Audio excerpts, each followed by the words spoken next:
I am Chris from DSX Machina. And I'm Dave from Rampant Wolf Games. Now we are here to talk about games that need expansions. Top Five of them. 5. Only 5. Not 4, not 3, but 5. No, not 2, not 3, not 6, but 7, but 5. Not 10.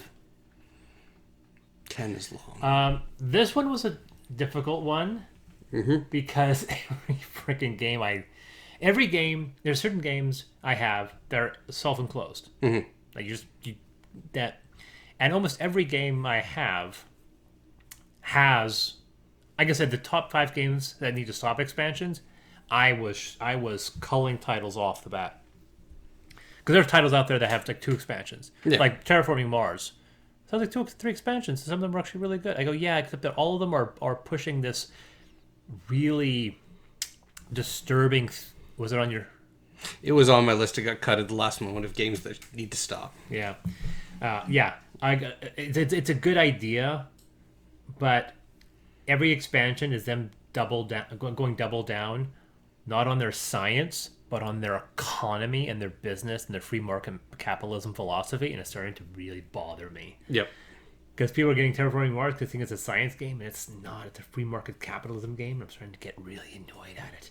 But anyway, these are games that need expansions. Yes. And I will guarantee you we don't have a single sharing, because I don't think you own 3 of these games. Probably not. Okay, so that's top 5. So mine 5 is Grimslingers, which is a game I know you don't own.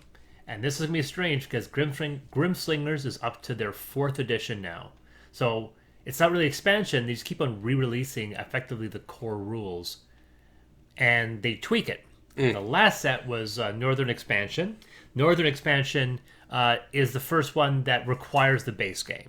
So you need the 3rd edition, but included in there is the 4th edition set of rules. And in the 4th edition, every time they come out with a new version of Grimslingers, they tweak it. They tweak the core rules. Most games, when they come out with expansions, don't change the basic structure. They add rules to it, but they don't say, look, that rule is not very good, we're changing it. They've changed Grimslinger so much that there's actually a couple rules on the cards that the game tells you to ignore. Like there's something called dueling. If you have this little robot character that buzzes around with you, and then that robot character, you can flip it around and it turns red and starts doing this little thing, and it's all freaky, and you get 3 bonuses. You actually are supposed to get 4 bonuses, but the 4th one you ignore now because it doesn't.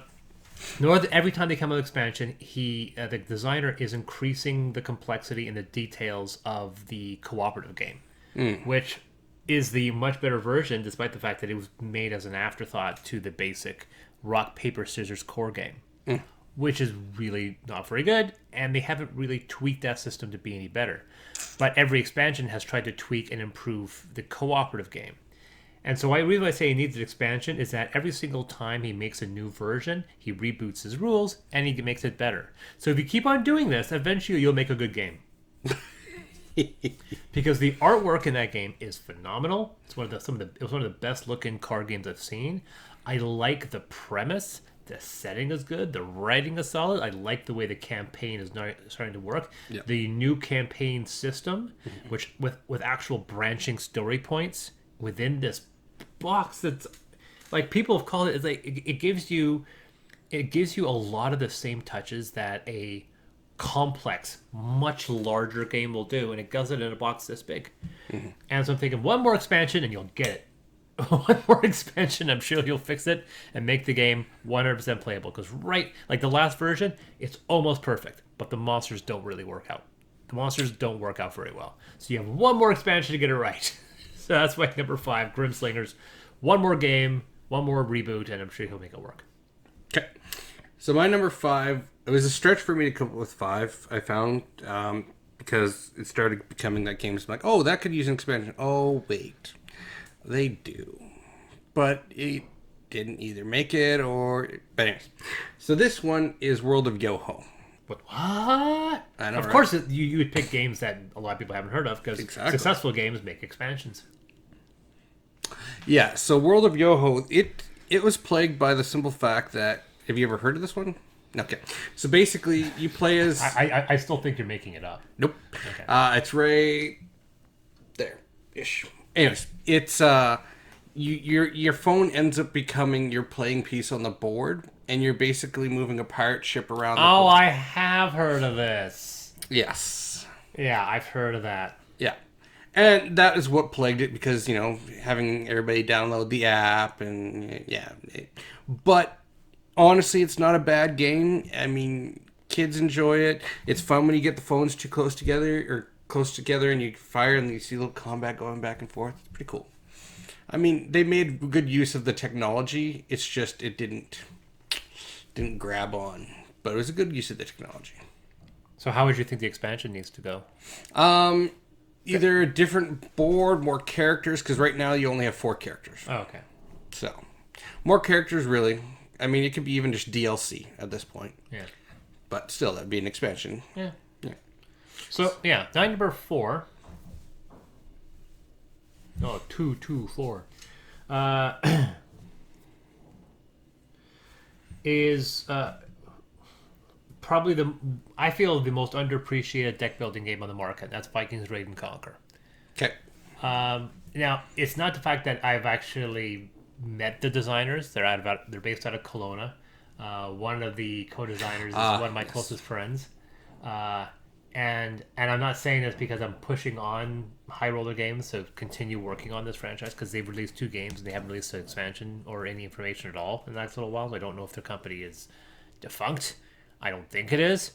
But they were planning on making... the one biggest problem with Vikings Raid and Conquer, the biggest problem with Vikings Raid and Conquer is its IP. It has an IP based on the Vikings TV show, which nobody I know watches. I don't watch it. I watch it. Exactly. They had planned, and this is kind of a bit of a leak, that they were planning on making an expansion that replaced the screenshots with amazing Viking art. Nice. It's like a well-known artist. If you look up Viking, if you put in Google best Viking art, you will pick up this guy who does these amazing surreal Viking artwork, and all the artwork was going to be this style. And I even suggested that they reboot the core system and come out with this artwork, and they were thinking of doing that as well. So that's a game that would put them on the map. I think the one thing that hurts that game, I think they got their Kickstarter money because of that IP, but I think they now suffer because of that IP. I think that they got their money, but now the longevity of that franchise is entirely suffering because of that. So I think what they need to do is put on an expansion or reboot that game where they strip out that IP and just have a basic Vikings deck building game. Yeah. And I think that they'll create longevity with that franchise. So that's my number 4 pick of Vikings Raid and Conquer. Okay. My number 4 I know you've never heard of. Or maybe you've heard of, but you've never played. Okay. Hot Shots. Oh, I absolutely have heard of Hot Shots. I haven't played it, but it's been on my wish list since for the longest time. It's a really inexpensive $35 game. It costs nothing, but yeah, it's Nicole's a huge fan of Flashpoint Fire Rescue, so Hot Shots been on my list for some time. Yeah, it's a really. I told you, I got you there. I have heard of it. That's right. It's a really good game. It just needs some more tiles, and because if you could expand, the game is hard. You can win. Maybe, but it could just some fresh new locations to save and explore and different terrain to deal with, and that's really all it needs. Yeah. I saw Rado play through it, and it was actually a very interesting game. It's a cooperative game, so I'm into it. I think because I haven't picked it up, is that Nicole has every expansion to Flashpoint. I almost put Flashpoint on the expansion Need to Stop, but so far they've been really inexpensive ones, and they haven't done something stupid like Star Trek Flashpoint. And I'm like, shut up. I'll buy it, but shut up. Yeah, exactly. But as long as it's not the new Star Trek. If they did like Spaceship on Fire or just like sci-fi or horror versions of Flashpoint Fire Rescue, it would be hard for me not to try to buy that. But it's kind of sort of what The Captain is Dead is. Kind of. Yeah, but Flashpoint. But I own that. So with Flashpoint, yeah. So anyway, we're on to number 3. Number three. And mine is a strange pick. This goes into the trend now, and that's into the idea that I wish certain games that were sci-fi doubled down on sci-fi. And that's why I didn't put Terraforming Mars, because we see where they're going with it. So I put Kepler 3042. And Kepler 3042 is kind of, if we make a list near the end of the year, we talk about our best games that have come out 2018, that'll be on it. If we talk about games that are most underappreciated, that'll be on it. Spoiler. Kepler 3042 is an astoundingly balls deep science fiction game. It doesn't secretly insert a political or economic element. It deals with the love of space travel. It channels that love of Carl Sagan and Arthur C. Clarke. Its only issue is that it's completely competitive because it's a point-based game. So but I love the fact that if you achieve level 4 of this technology, we all get to advance at least up to a certain level because we are inherently sharing. Yeah. There's it forced cooperation on you. Yeah. So Kepler 3042, made by an Italian company, is actually a really good game. It plays on the engine model similar to Scythe. It's it's arguably a lot lower budgeted, but I really enjoy it. Moving these stupid little meeples around, and I get to explore the star and look at the planet, and I get to colonize the planet. An expansion for that one, I would love for them to, I wouldn't say add complexity. I would love game variations. I think a cooperative version of that one would be neat. Or ones that you get to build the ships that go off. Yeah. Things that add little things. Not go crazy, not 3 or 4, just 1 or 2, maybe a cooperative one, and one where you get to build the colonies and the ships on separate. Yeah. I think that would be neat. So that's my number 3 pick, Kepler 3042. Okay, so my number 3 is going to be Star Trek Panic. Now, the reason I say that one, I want some expansions for it, is because it could just use a little bit more... Make more missions and stuff? Make some more missions and maybe some more enemies to fight, but not say the rules were take out all the 1s and put all these 3s in type kind of thing. Yeah, because the trend from the people who do Panic is simply make it way more difficult, because the game's pretty hard as it is. Yeah. So that's mine, is Star Trek Panic. I think it needs some more expansions. Saucer had blown up when Nacelle was on fire. But I did destroy half the Klingon fleet, apparently. All right. Number 2.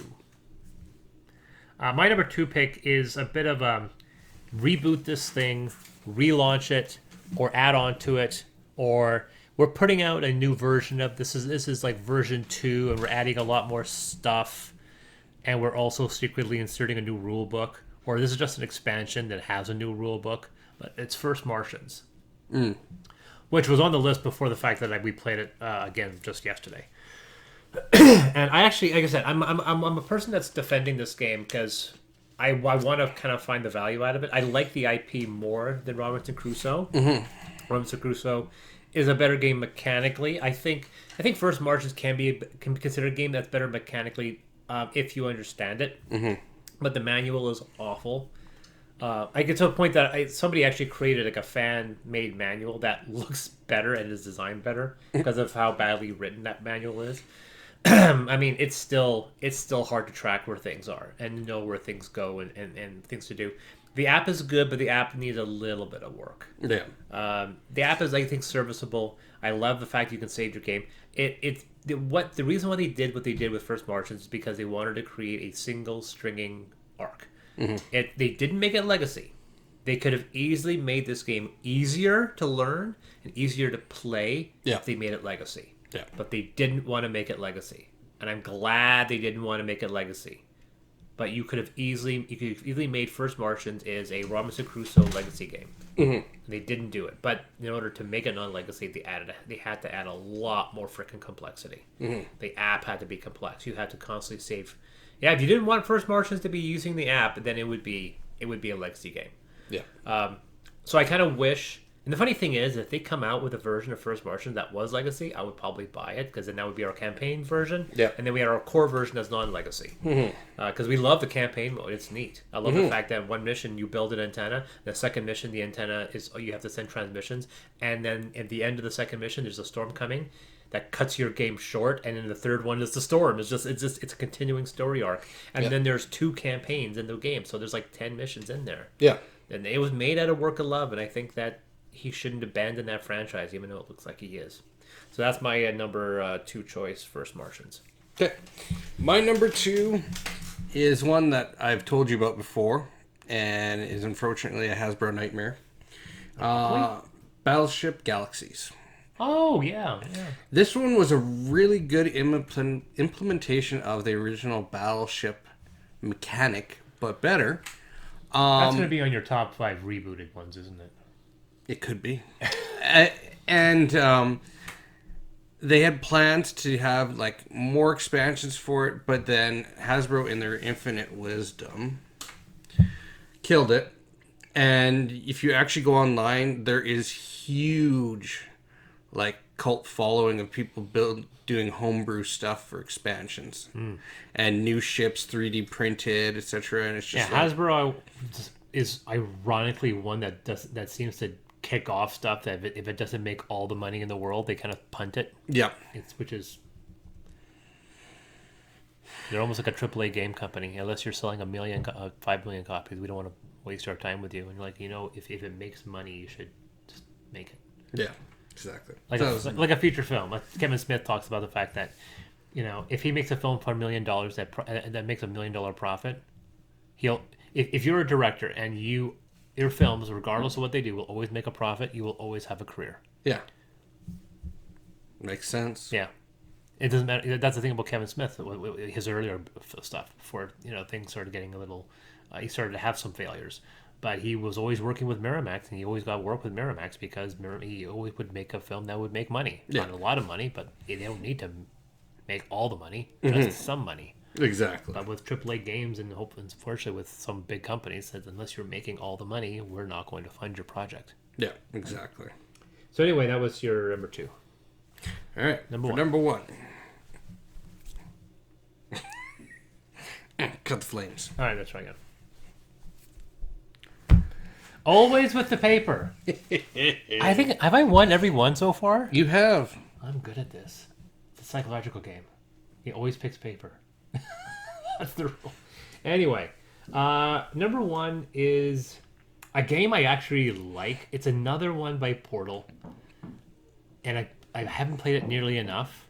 I like the idea, and they have come out with a couple basic expansions. I think they come out with 1, and I really want to see them explore.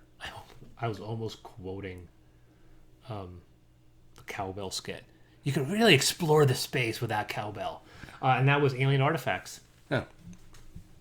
Oh, I have heard of that one, actually. Yeah, it is a 4X game that uses cards. It's a card-based 4X game. So instead of seeing this massive map, you have your faction, and then the planets and ships you colonize, explore, expand outward from it. And then there are communal artifacts that we can all fight for. We could also potentially attack each other if we so desire. I want to see them explore that space. I like that idea. I think it's neat. I think they should play on. And once again, I don't want their expansions. This is our rule to these guys. I don't want the expansions to just be more of the same. Explore that space. If it's an alien artifact, create a situation where there's a giant space wreck. That's the objective of the game. Or suddenly it's a cooperative version where we're all now fighting against some kind of alien invasion. Play with that space, because I think there's I think it's a neat idea. It's novel, taking a gigantic 4X environment like Twilight Imperium and boiling it down to a small box card game. I think it's really good. The production quality is really good. So I want to see them explore that space, ironically, or coincidentally enough, of Alien Artifacts. That's my number 1 pick. Okay. My number 1 pick is I know if there's anybody actually is gonna comment on this video, they're gonna say, "Well, you're wrong." Is The Captain Is Dead. Oh, now, yeah. the reason why I say expansions is because when this game originally hit Kickstarter, Are there expansions for it? Right? And that's the key. So the Kickstarter came out and it had expansions planned. One was that so it takes place after the first one, which was you've got away from the aliens, but now you're adrift floating through an asteroid field, so that becomes what you're trying to deal with. And then you get through the asteroid field and you get caught by the aliens, and now you get thrown in jail and you're trying to escape the aliens. Well, the Kickstarter had some issues post Kickstarter, was bought out by AEG, who released it, but is now releasing each expansion as a standalone without needing the rest of the games. Oh. And that to me is just kind of like, I mean, I'm going to buy them because I really like it, but that frustrates me because it's just like, why? Why would you do that? Why not just make them expansions with other episodes, not just, keep what the vision was, not just... So you're saying that they need to stop their expansions and do the expansions the way you want. Correct, yes. Oh, yeah. Because what I want is important as the consumer. Exactly. Yes. That's what matters. That's the most important thing. Okay, so my top 5 list to run down. Number 5 is Grimslingers. One more, and you'll get it right. Vikings Raid and Conquer, swap out your artwork. 3, Kepler. I want more science-based games. 2, First Martians. If you reboot it or expand it, you can fix it. And 1, Alien Artifacts. I think there's a lot of potential in that franchise. You just need to work it. Cool. My number 5 is World of Yoho. Let's get some more characters in there. Number 4 is Hot Shots. Give us some more locations, better terrain. Not better, just more. Is Hot Shots region specific? Like, is it set in a actual... No. Well, there's certain configurations that they say are certain parks and stuff, but no. Yeah, okay. It would be neat if they had like the Yosemite pack. Yeah. Yeah. That I'd buy. Yeah. Easy. Or the Fort McMurray pack. Ooh. But that's a perfectly valid thing. Yeah. The BC edition. BC edition, yeah. Just like, here's 150 tiles. Star Trek Panic, just a little bit more, some more missions, Battleship Galaxies, I just want more that was promised Hasbro. And the Captain is Dead. Stop making the expansions standalone, just make them expansions. Nothing is more infuriating. All right, this has been Chris. And this has been Dave. And remember, the rules are just a suggestion.